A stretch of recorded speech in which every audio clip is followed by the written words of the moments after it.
Anies digadang-gadang oleh PKB, bahkan PDIP pertama kedua loh. Oh iya. Iya, mengirim surat DPD-nya ke DPP itu. Anies itu pasti diganjal. Kalau waktu Pilpres itu yang dijadikannya adalah instrumen KPK untuk ganjalan.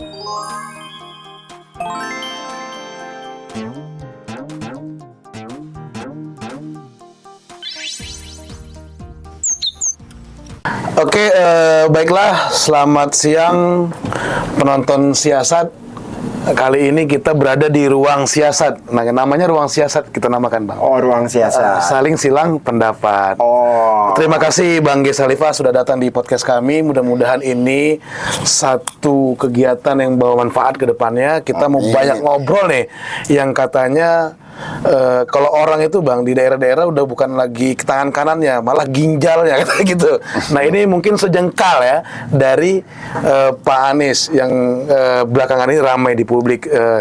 Saya pertama mau nanya dulu nih, Bang. Kemarin kan sempat di perhelatan Pilpres, ya, kita sempat ramai juga tuh. Nah, apa kesibukan sekarang teman-teman pendukung Pak Anies itu, Bang? Kembali ke semula ya.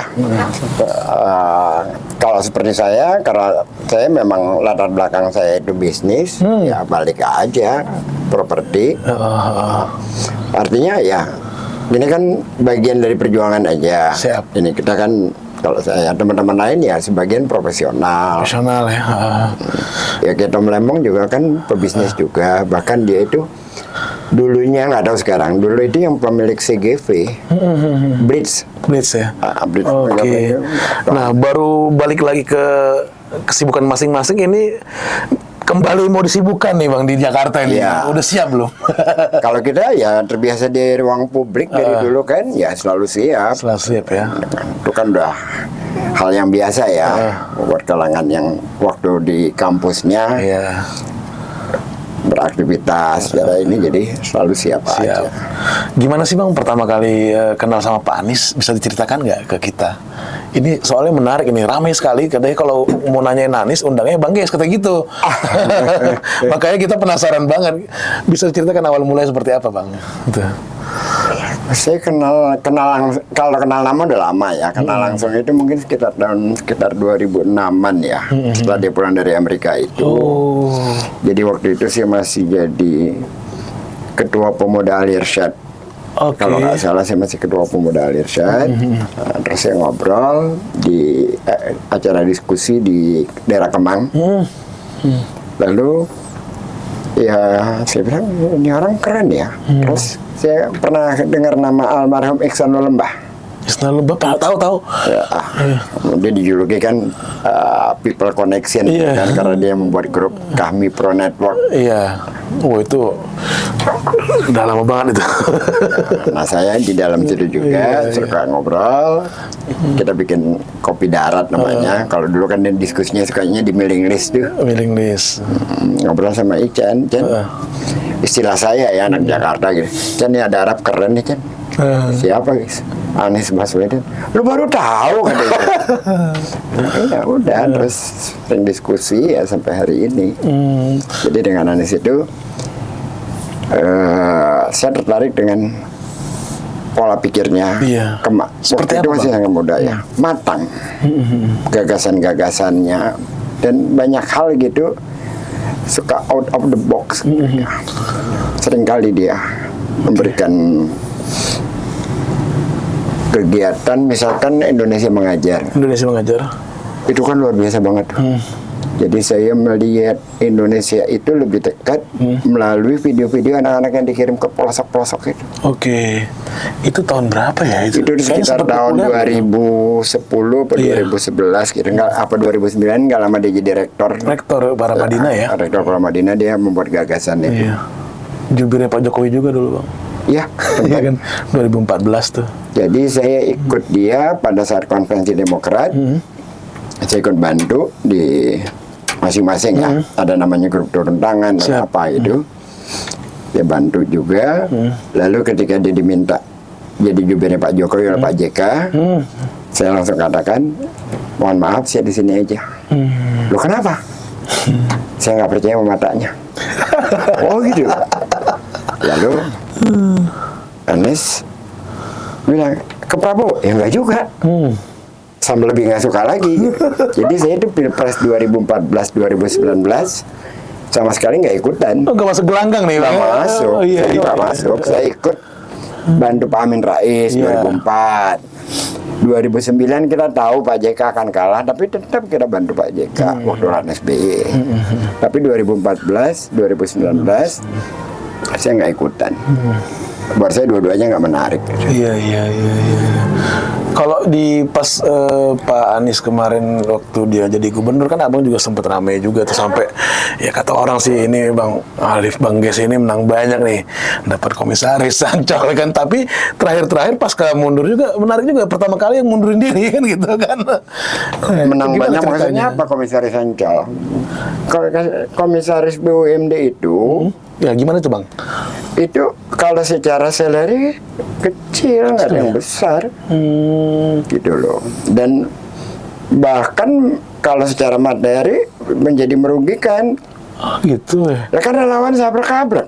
Oke. Oh iya. Semua orang kenal kita. Iya. Bang, anak saya mau sekolah, bang, kontrakan rumah saya habis. HP-nya nggak berhenti-berhenti. Kapitalisasi bulanannya gede gitu Iya, loh. iya, iya. Terus kepentingan di luar kita bisa bisnis segala Bisa macam. bebas, Bang, Tapi ya. karena itu kan kita oke. Tetapi dengan kita di dalam itu banyak hal baik bisa kita lakukan. Misalkan saya menginisiasi Masjid Apung Ancol yang sekarang lagi berproses. Lalu kalau kamu masuk Ancol Timur itu lihat Symphony of the Sea, taman besar, panjang.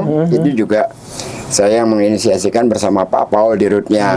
Karena saya katakan pada saat itu Pak Paul ini bahaya. Kenapa Pak Ges? Suka atau tidak suka, Jakarta ini selama dipimpin Pak Anies, ruang-ruang publik itu menjadi tempat destinasi wisata. Oke. Orang dari Makassar, dari Sumatera Barat, dari mana-mana datang ke Jalan Sudirman hanya untuk foto di JPO. Iya. Saat itu baru mulai Sudirman loh. Sudirman, ya. Belum Kemang, belum Jalan Satrio, belum Cikini Raya, belum JIS, waktu itu belum jadi. Oh, stadion ya. Terus bisa dibayangkan siapa yang mau masuk Ancol bayar kalau kita tidak melakukan revitalisasi. Iya. Makanya Pak Paul pada saat itu berpikir apa iya gitu. Karena dia rumahnya di daerah Bintaro, jadi kan jarang masuk ke tengah kota. Sekali waktu dia rapat di Hotel Meridian, dia keluar dari situ lewat Sudirman, dia telepon saya langsung, Pak Gus bener ya Jakarta berubah? Ya iya. Udah, lalu kita carilah arsitek taman yang keren gitu. Buat, jadilah Symphony of the Sea sekarang ini. Oke. Belum lagi ada restoran Mio. Pokoknya banyak lah kebijakan yang bisa kita bantu. Siap. Dan yang paling saya terkesan itu COVID kan 2 tahun ya. Habis-habisan. Ancol itu kan bisnisnya bisnis pagar. Betul. Pagar ditutup kita nggak bisnis. Iya. Iya benar. Sementara kosnya kan besar. Iya. Listrik, perawatan segala macam. Nah itu gimana Pak? Rugi lah, nggak mungkin nggak rugi. Dan nggak ada satupun perusahaan pariwisata di dunia yang nggak rugi selama COVID. Tapi bagaimana cara kita menyelamatkan karyawan? Itu sudah rapat 2 kali, direksi dan komisaris akan mengambil tindakan untuk mem-PHK. Saya katakan begini, Pak Anies itu selalu bicara, BUMD selain memberikan profit harus memberikan benefit kepada masyarakat. Oke. Nah kalau kepada karyawan aja kita tidak mampu jaga, bagaimana pula kita memberi benefit masyarakat? Jadi nggak boleh ada PHK. Oke. Bertahan sampai selesai COVID, sampai mulai ini nggak ada satupun karyawan PHK ya. nggak ada. Luar biasa itu. Dalam kondisi yang sedemikian rupa. Iya. Boleh Anda bandingkan dengan Jatim Park, tutup berapa tempat mereka. Boleh bandingkan dengan Trans Studio. Itu kan Ancol berapa? tidak ada PHK. Gimana cara bertahan itu Bang? Direksi dan komisaris potong gaji. Waduh. Semua hal efisiensi, macam-macam lah, kerja keras lah. Itu padahal kita naik turun fluktuatifnya tinggi. Tinggi ya. Tinggi Iya, sekali. 2 tahun. Hampir 2 tahun. Ya. Sekali dibuka hanya boleh 10.000 orang, hanya Jakarta aja, anak-anak nggak boleh. Ya makin dibuka makin rugi. Iya. Karena kan kalau dibuka, permainan kan dibuka semua deh. Iya. Kan listriknya kan mahal. Biaya semuanya kan mahal. Yang masuknya kan tidak mencapai. Iya. Tidak mencapai target, bahkan jauh di bawah itu. Listrik harus nyala kalau. Betul. Jadi yang datang paling 1.000, di bawah sekali itu. Terus kita minta dilonggarin. Masuk Lebaran hari kedua kalau nggak salah itu tahun 2021.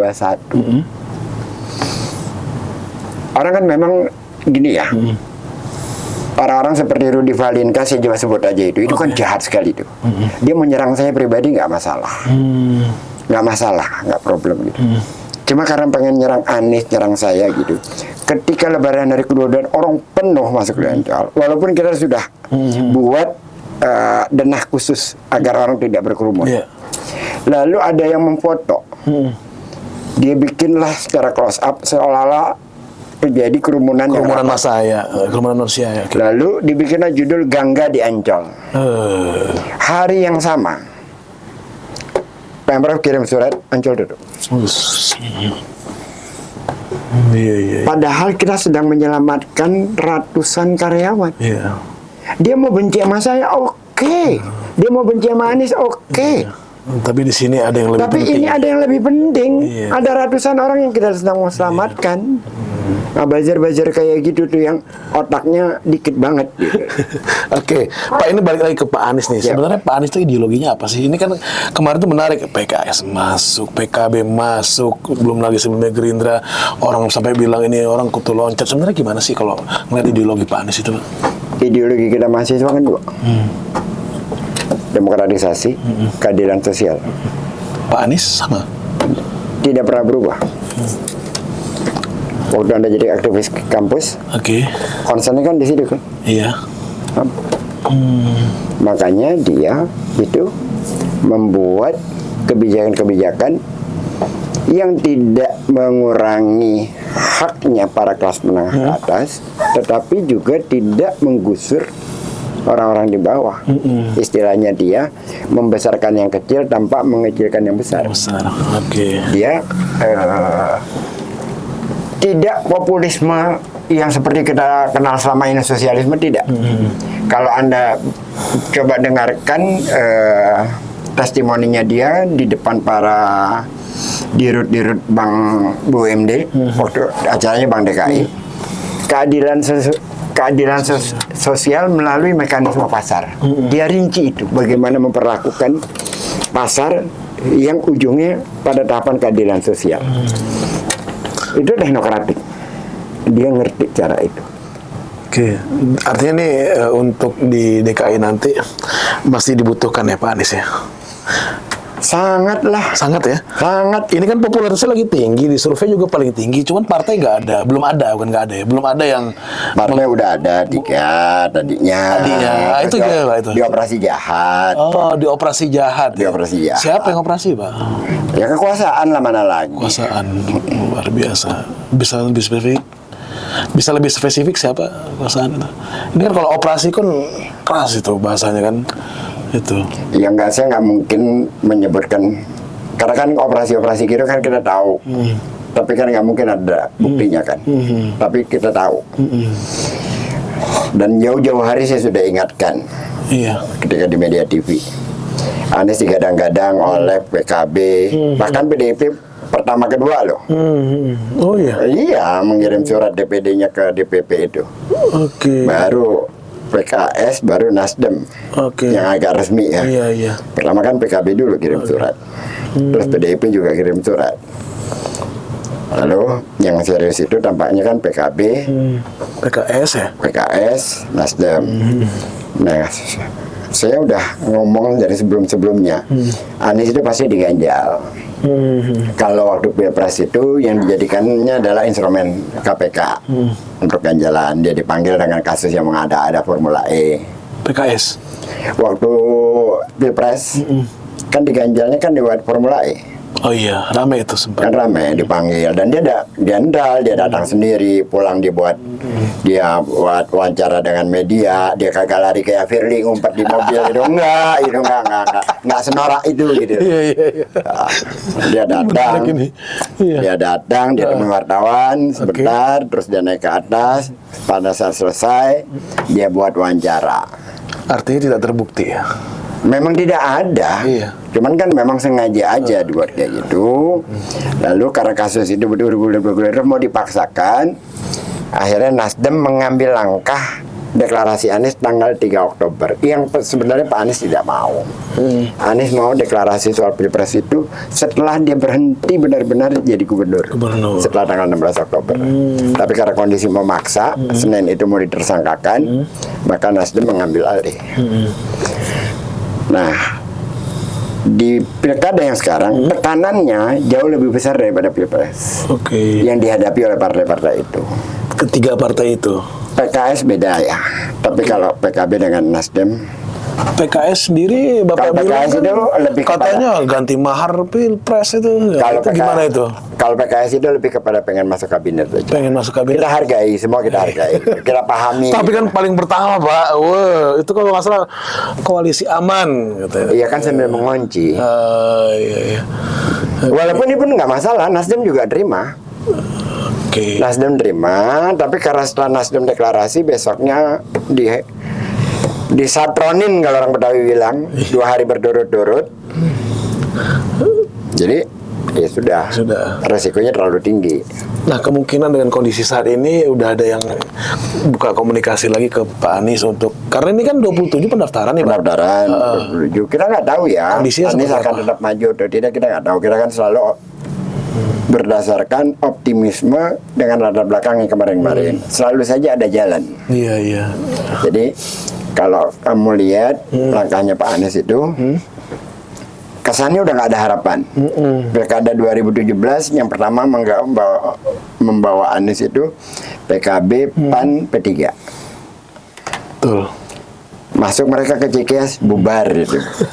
Tiba-tiba Sandi masuk. Hari Kamis ketemu dia. Jumatnya pendaftaran. Iya. Aniesnya harusnya lagi nggak ada di Jakarta, tapi karena dia digigit nyamuk DBD, demam berdarah, harusnya kan dia ke New York. Iya. Jadi dia di rumah sakit, ditemuinya itu di rumah sakit di Jakarta itu. Tuh.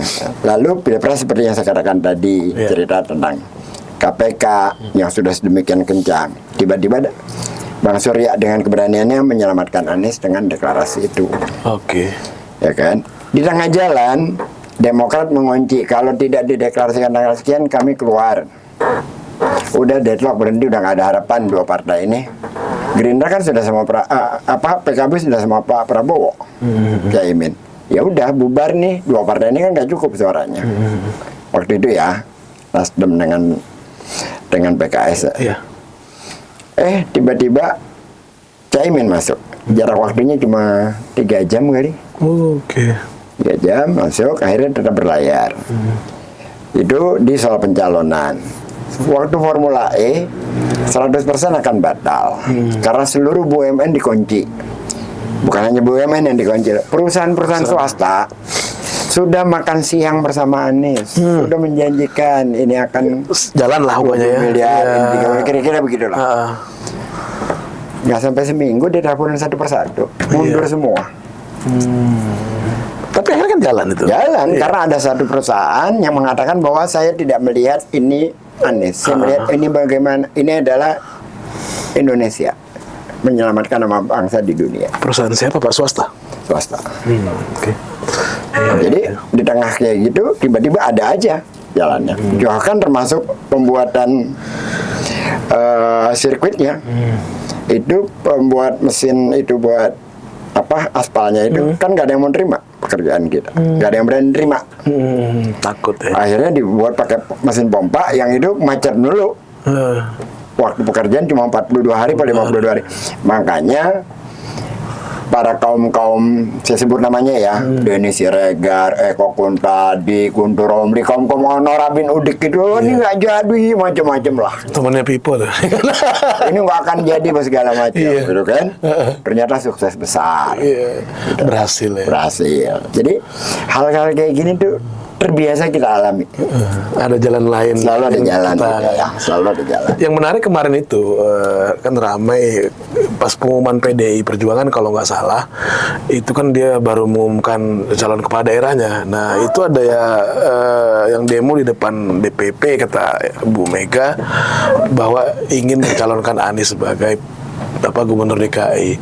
Ya boleh-boleh aja kata Bu Mega asalkan dia mengikuti aturan yang berlaku. Nah kalau dia diharuskan untuk masuk ke PDI gimana itu Pak kira-kira? Saya nggak tahu ya, apakah ada persyaratan seperti itu, karena kan tidak ada pernyataan dari itu kan, dari Bu Mega. Asal menurut atau tidak, Oke. kan pernyataan Bu Mega itu. Dan itu bukan demo sebenarnya. Iya. Satgas, dan juga Satgasnya juga saya kurang tahu Satgas. Iya. Apakah itu Satgas PDIP? Dukungan lah ya. Dukungan lah pokoknya, tapi bukan demo gitu Iya. lah. Ingin memberitahu Bu Mega kayaknya untuk aspirasi mereka kan. Oke. Nah, pertanyaan saya begini, sederhana aja. PDIP kan selalu menyuarakan tentang wong cilik, Iya. tentang pluralisme. Siapa yang menyelamatkan warga Kampung Akuarium?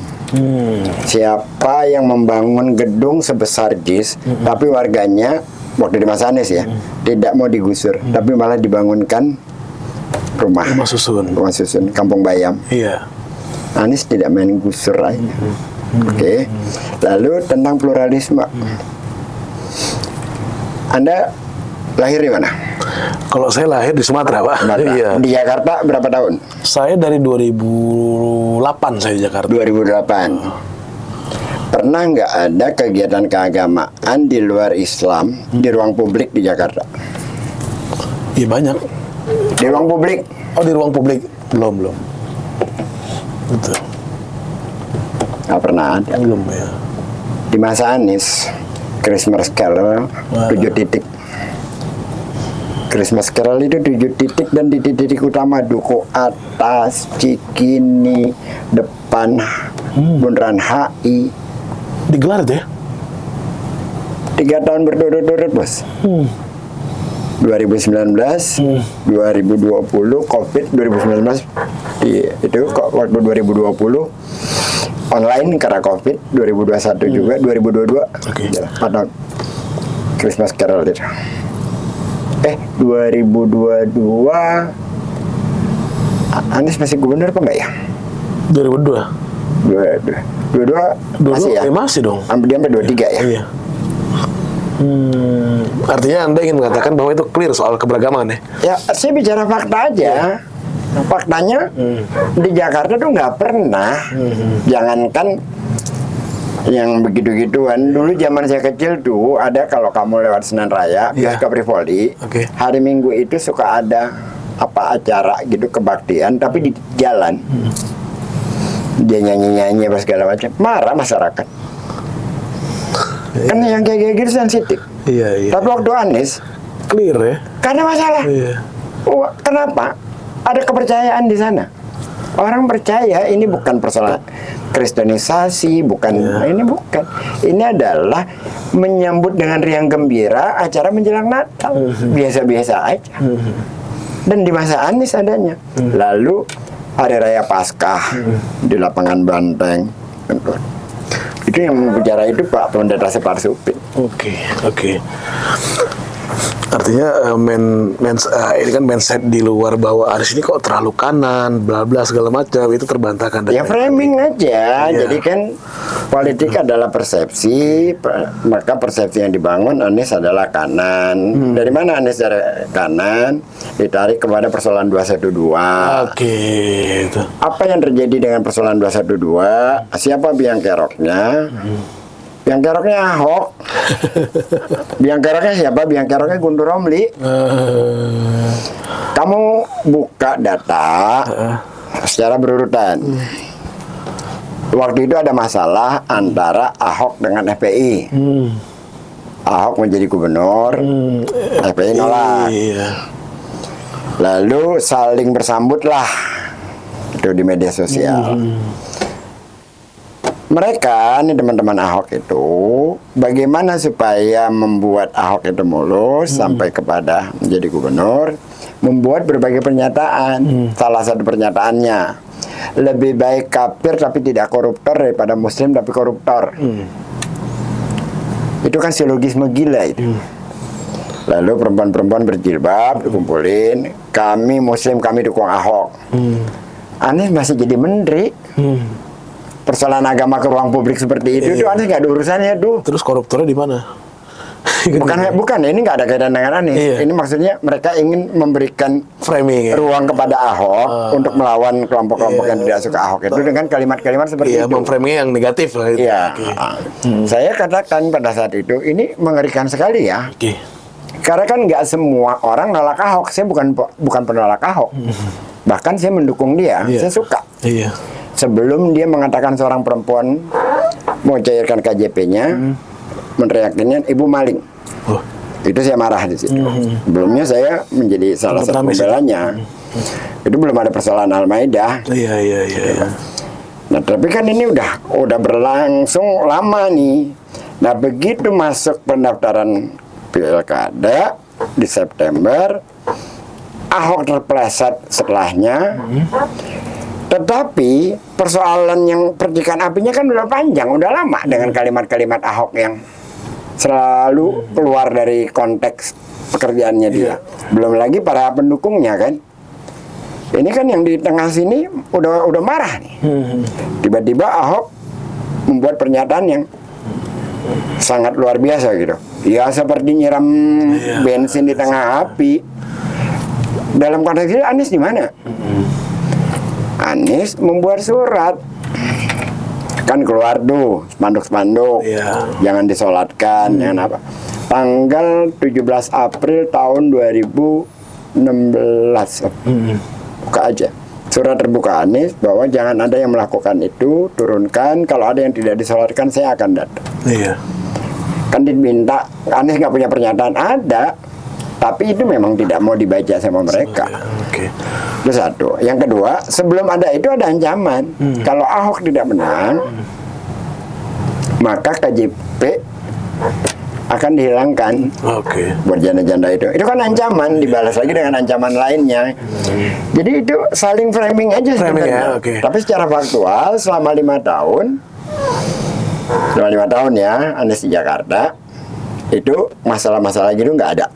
Nggak ada kebijakan yang diskriminatif. Bahkan gereja yang 40 tahun lebih tak dapat IMB, dapat IMB. Ada yang 30 tahun lebih, ada yang di masa gubernur lainnya nggak ada yang berani ngurus. Iya. Sampai masyarakat di kampung Cengkareng itu, Pak Anies, saya dukung Pak Anies, bukan kayak begini Pak Anies. Anies datang, ikut ngobrol di sana, menjelaskan. Pak, bayangkan kalau di tempat lain yang Islamnya minoritas, lalu Bapak tidak dikasih membangun masjid, apa rasanya? Rasanya ya. Dengan ada kemampuan dialog, mau menerangkan dengan baik, maka persoalan menjadi selesai, warga terima. Kenapa? Karena dia mampu mengkomunikasikan. Tapi kalau kata kaum otak dikit, Anies pandai menata kata. Ya memang otak lu dikit, nggak mampu menata kata, gitu loh. Iya.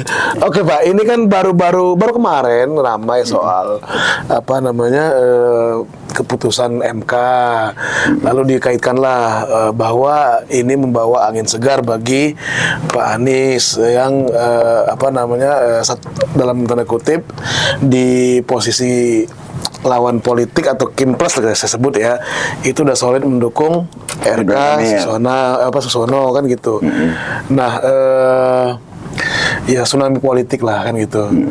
Bagi mereka ini, Bapak ngeliat Pak Anies ini sangat mengerikan sejauh mana sih sebenarnya itu? Bagi siapa nih? Bagi lawan politik lah. Bagi lawan politik kayaknya sosok yang mengerikan atau gimana kalau Pak Anies lawan Pak Anies sampai sebegitunya gitu. Bapak ngeliatnya gimana itu? Ya memang Anies luar biasa. Emang dahsyat.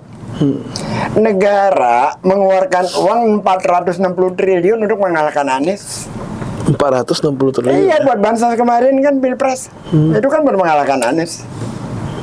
Oke. 12 partai diborong agar Anies tidak bisa dapat tiket. Bahkan yang sudah ditarik, ada intimidasi dengan segala macam, ada intimidasi, ancaman, iming-iming macam-macam lah.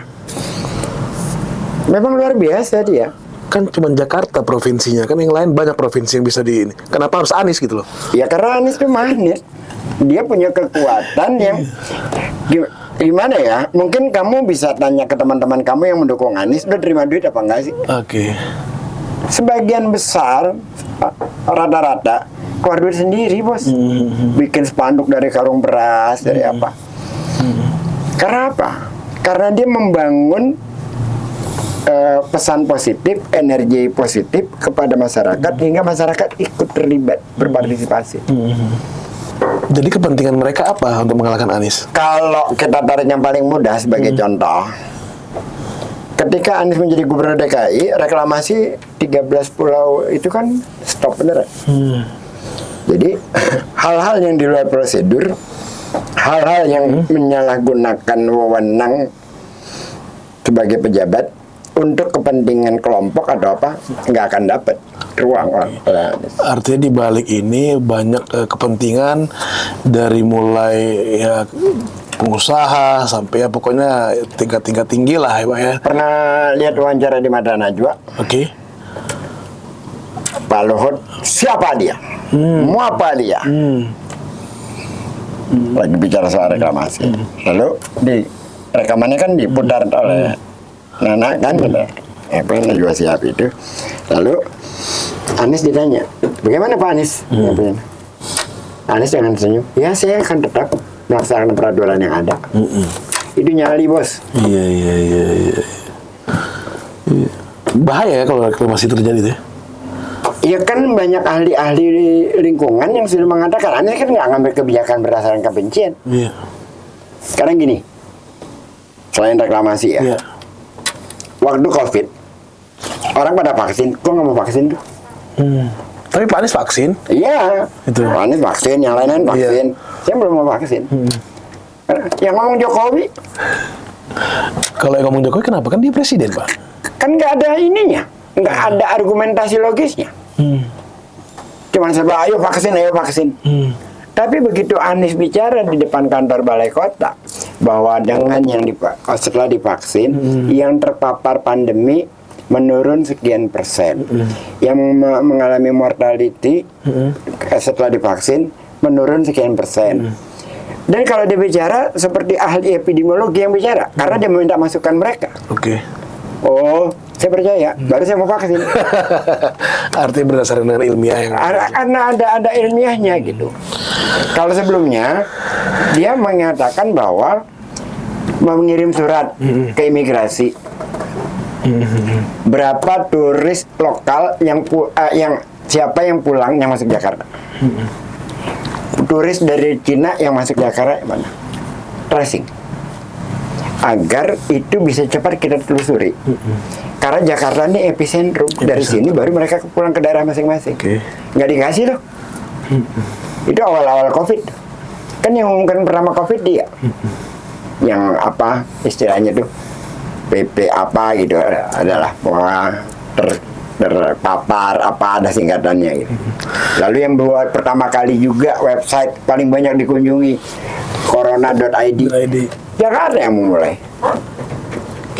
Sementara yang lain-lain menterinya masih bilang makan nasi kucing, goyang ubur-ubur. Presidennya masih mengatakan memberikan dana sekian puluh miliar untuk para influencer agar pariwisata Indonesia meningkat. Di tengah situasi menjelang COVID. benar. Logis nggak sih? Sementara Anies dengan data-data yang dia punya, yang dia baca, ini bahaya. Dia membuat tindakan-tindakan kebijakan yang berdasarkan ilmu pengetahuan. Dan itu yang ditolak oleh si Abu Janda tolol itu. Dia bikin video kemana-mana, jangan politisasi corona. Karena dia ingat kan? Itu kan tolol banget gitu. Itu bejat banget itu merusak kita itu. Sementara ini gubernur lagi menyelamatkan banyak orang. Tapi Pak, dengan misalkan nanti kemudian memang Pak Anies dapat perahu untuk maju di Pilkada DKI Jakarta, ada partai politik lah yang mendukung dan mengusung. Nah, kira-kira dengan adanya Kimpres ini, masih pede nggak untuk menang nih Pak Anies nih? Bisa dikasih pandangannya? Jakarta kan DKJ kan, ini kan mau majunya kan di DKI. DKJ apa DKI tetap lagu itu. Sebelum dia jadi gubernur, kita pede. Belum pernah jadi gubernur loh. Melawan Ahok yang saat itu lagi tinggi-tingginya. Kita pede. Apalagi sekarang yang semua orang sudah menikmatinya, lo suka nggak suka, ya. Udah menikmati kebijakannya dia, rakyat miskin. Tiap bulan bisa beli sembako murah. Itu kebijakannya Anies dengan kontrak farming. Kaum disabilitas. Saya mau tanya sama kamu satu hal lagi. Di mana di Jakarta tempat penyeberangan orang yang ramah kepada lansia, ramah kepada ibu hamil, ramah kepada kaum disabilitas, di mana adanya sebelum Anies jadi gubernur? Iya, JPO ya. Di mana adanya sebelum Anies jadi gubernur? Nggak tahu sih, saya kayaknya belum pernah lihat juga. Nggak ada, belum pernah ada, emang nggak ada. Ada tapi agak serem kan gitu. Nggak ada. Iya. Bahkan saya pernah liputan dulu pas itu di Ciputat tuh orang dibunuh di situ kan gitu. Setelah Anies gubernur itu kan dirapiin semua, itu kan dibuat jadi kita jauh lebih modern lah. Iya. Tuh, yang ketiga. Tapi sempat ramai yang di apa Pak Rotan ya, yang di HI ya kalau nggak salah itu sempat ramai. Ramai dibikin konser apa segala macam untuk buat orang bisa menikmati, tidak harus berada di hotel. Masyarakat dari semua kelas bisa ada di situ. Itulah yang disebut sama di ruang ketiga. Jadi tempat penyatuan warga gitu loh. Tidak terklasifikasi. Yang lainnya, taman dibangun di Jakarta selama Anies itu, yang dibangun baru maupun yang direvitalisasi, totalnya 420 taman. Kang Emil itu katanya kan arsitek, banyak bangun taman di Bandung. Ada nggak yang satu dapat penghargaan internasional? Tempat Ekopark tuh berkali-kali. Dan 420 taman itu, salah satu unsur yang diperhitungkan adalah memperhitungkan jarak tempuh burung. Karena burung itu, unggas punya jarak tempuh. Agar unggas bisa hidup riang gembira kembali di kota ini, taman-taman itu diperhitungkan. Kita duduk di sini sekarang, maka tidak jauh dari sini, sekitar 900 sampai 1 kilometer paling ini pasti ketemu taman. Soal kemacetan? Jauh berkurang di masa Anies. Dari kita nomor 4 di dunia. Kalau nggak salah saya nomor 4. Ini datanya sudah lupa. Dari nomor 4 turun ke 10, turun ke berapa, sampai ke nomor 31. Kita udah keluar dari 10 besar. Terus di masa yang sama, pencapaian Transjakarta dan transportasi publik kita naiknya 300%, dari 250.000 apa 300.000 per hari menjadi 1 juta lebih. Transportasi publik. Dan Jaklingko itu kan menaikkan gaji orang secara tidak langsung. Jadi buruh minta kenaikan gaji. Pada saat itu kondisi Jakarta tidak, ini slide kalian ya, tentang konsep Jaklingko. Ya sudah, kami tidak menaikkan gajinya, tapi biaya kehidupannya kami kurangi. Gimana caranya? Buruh yang KTP-nya Jakarta kemana-mana gratis. Kan biaya transportasi 30% sendiri dari biaya hidup kita. Orang-orang tua yang punya anak sekolah ngetap Jaklingko gratis. Sampai hari ini itu masih. Dan itu terintegrasi. Sebelumnya wilayah yang tercover area transportasi di Jakarta itu nggak nyampe 50%. Di masa Anies mencapai 94%. Seluruh wilayah yang terintegrasi, ya. Bukan orang naik 94%, tapi cover area. Kadang-kadang Bukan supaya sih menghindari komentar-komentar orang tolol itu yang pada modal kebencian gitu kan. Jadinya tersentuh di berbagai area Semua. ya. Gitu loh. Dan itu sayangnya tidak diteruskan karena masih banyak operator-operator yang belum tergabung di situ. Bahkan kemarin malah lebih gila lagi, supir-supir Jaklingko malah demo jadinya. Demo ya. Demo ketidakpuasan mereka terhadap manajemen yang sekarang, Pemprov yang sekarang. Demo di kantor balai kota. Iya. Soal banjir Pak gimana? Banjir yang harus ditangani belum maksimal, tetapi jauh lebih baik di masa-masa sebelumnya. Di zaman Jokowi, Ahok, ada nggak waduk yang dibangun? Nggak ada. Fluid? Udah dari zaman kapan? Cuma dipercantik aja. Iya. Zaman Anies 5 waduk, kalau 4 waduk yang dibangun baru. Oh, fluid itu bukannya? Oh iya, fluid udah ada ya. Udah ada gitu loh. Cuman kan glorifikasinya yang dilakukan Ahok tuh dikit, glorifikasinya banyak. Oke. Taman yang di Kalijodo, wah kayak apa kan gitu. Anies yang dikerjain banyak, yang mengglorifikasi sedikit. Karena dia nggak menggunakan buzzer, dia biarkan kenyataan yang berbicara gitu loh. Masyarakat sendiri yang menilai. Iya, Ya, Pak. menilai. Kemarin juga menang ya di Jakarta. Menang nggak pas Pilpres Pak? Apa tuh? Pak Anies pas Pilpres kemarin di Pak Jakarta. Anies di Pilpres kalau tanpa suara luar negeri menang 300.000, hampir 300.000. Dengan suara luar negeri kalah 30.000, 38.000. Kalau sama tidak suara luar negeri, Menang di hampir 300.000. menangnya sampai 300.000 ya. Iya. Itu dengan ya keadaan Itu seperti dengan bansos, dengan aparat dan segala macam itu. luar biasa. Jadi artinya nih untuk di Jakarta, kalau Pak Anies nanti maju, optimis menang ya Pak ya? Insya Allah. Insya Allah. Oke. Insya Allah. Ya kalau apapun kita selalu optimis. Nah itu sebelum dia jadi gubernur dia menang, apalagi sekarang udah merasakan gitu. Iya. Dan image yang selama ini di framing, dilabelkan ke dia, semua terbantahkan. Nggak ada itu. Tapi memang Pak Aniesnya siap maju lagi di Jakarta. Saya belum dengar tuh pernyataan Pak Anies untuk maju. Sudah. Jadi kan pada saat Pilpres kalah. Lalu kan orang udah berbicara DKI, Jakarta. Anies menolak bicara itu. Karena MK aja belum memutuskan kok. Jadi dia benar-benar mengikuti alur sampai ini. Bahkan setelah pengumuman MK, pengumuman KPU dia hadir pertama kalinya. Iya, saya Calon tahu itu. presiden Iya. yang kalah dan wakil hadir. Dia ngakui ya. Yang lain nggak ada yang hadir itu. Dari zaman Pak SBY 2 kali juga pemilihan kan, nggak ada yang hadir. Kemudian Pak Jokowi menang, Prabowo juga nggak hadir. Anies pada saat Prabowo menang, Anies hadir. Oke. Jadi kemudian setelah itu selesai semua, warga datang bergelombang meminta dia maju kembali. Dia maju kembali. Anies bilang, sampaikan kepada partai, nanti saya pikirkan, karena saya tidak punya otoritas, yang punya otoritas partai. Semakin kencang, warga membuat deklarasi di RW masing-masing. berbagai titik ya. Banyak sekali itu, dan itu organik. Iya. Nggak ada tuh orang seperti saya kerja begitu, nggak kepikiran kita masih kesal Pilpres kok. Iya betul. Oh, apalagi ngurusin gitu, nanti dulu lah gitu kan. Iya. Tapi mereka dengan semangatnya sendiri, buat sendiri tuh di macam-macam tuh di Iya. Tanjung Priuk, di Kemayoran, Johar Baru, Tanah Tinggi. Muncul Tangerang, relawan-relawan muncul. ya.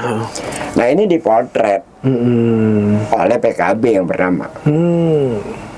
PKB memotret ini. Mereka keluarkan surat untuk mendukung Anies maju kembali.